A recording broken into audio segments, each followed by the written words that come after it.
I get asked this question a lot when I work with land and properties. One of the things I look for is trauma in the land. And people say, what causes trauma in the land? Is that even possible? Yes, absolutely possible. I've seen this over and over.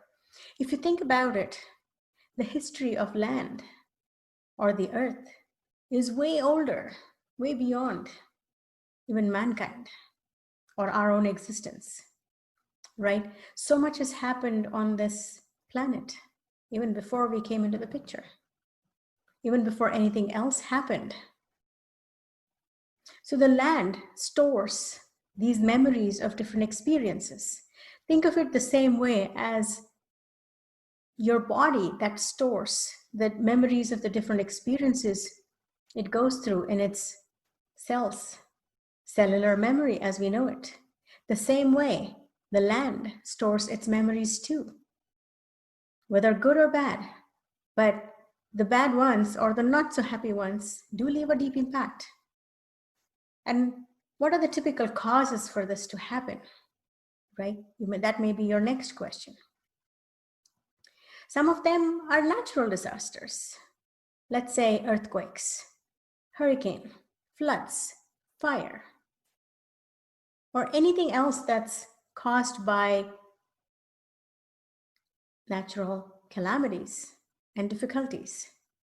And sometimes we find memories in the land that's way beyond any written record, or it may not have been even possible. Logically, it seems to defy that, but the land has its memories and the land is not going to lie. Right? So that's one thing. And then there's all these man-induced or man-made disasters that also cause trauma in the land. Whether it is large-scale activities such as war, mining, constructions, power plants, or major construction and other projects that we do, including farming and using of chemicals and pesticides in the agricultural processes. A lot of things, whether done on a small scale or on a large scale, have an impact on the land. And so what happens is when there is this impact on the land, whether it was natural or man-made, it disturbs the energetics of the place. It disturbs the elemental energies on the land, right? Which simply means that this is not anything that's dead. Land is very alive, very much filled with the experiences similar to how we go about living and gathering our own experiences.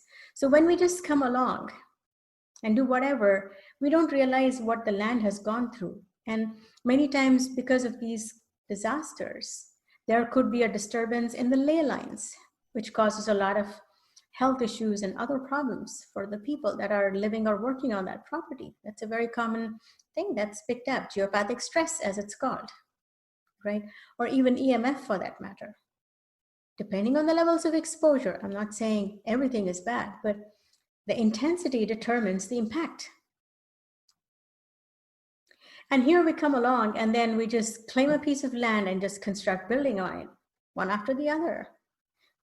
So for me, from my perspective, and also from all the work that I've been doing with land over the last several years, this is a violation of the land.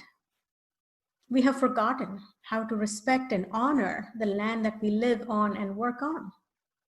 And without restoring the land's energy to its glory, to its divinity, it's not possible to really tap into the powerful energies that the land can actually bring forth. Because what happens is when the land is not feeling safe because of all the trauma that it has gone through, and we build a property on top of that, whether to live or work, the building doesn't feel safe either. It's not just a piece of construction. Every piece that's gone in has its own elemental energies in it, right? And when the house is not feeling connected to the land, not physically, but energetically, it doesn't feel so safe either.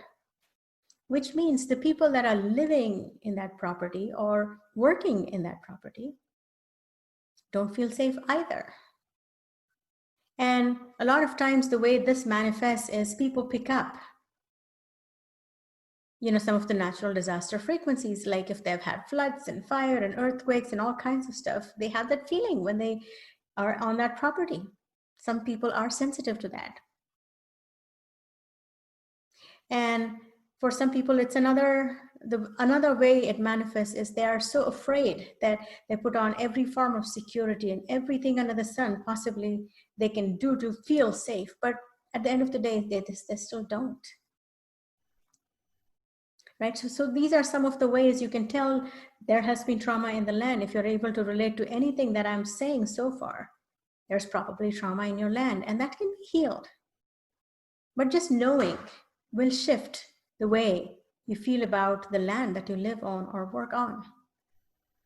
So for today, I invite you to just connect with your land that you live on or work at and go, how does the land feel here? What's going on with the land? Is it feeling alive? Is it feeling honored? Or is it feeling neglected and abandoned? What kind of frequency do you get when you tune into your land? Now, as you reflect on this, in some of the other videos, I will share what can be done and what are the other pieces that happen on the property, the different things that contribute to the disturbances at many levels. So this is just one of them, but a big one though.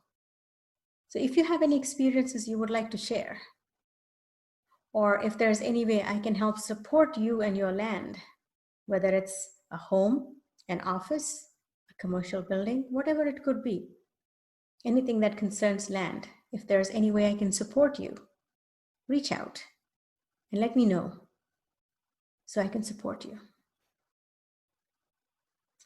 So till next time, connect with your land, have fun, and take care.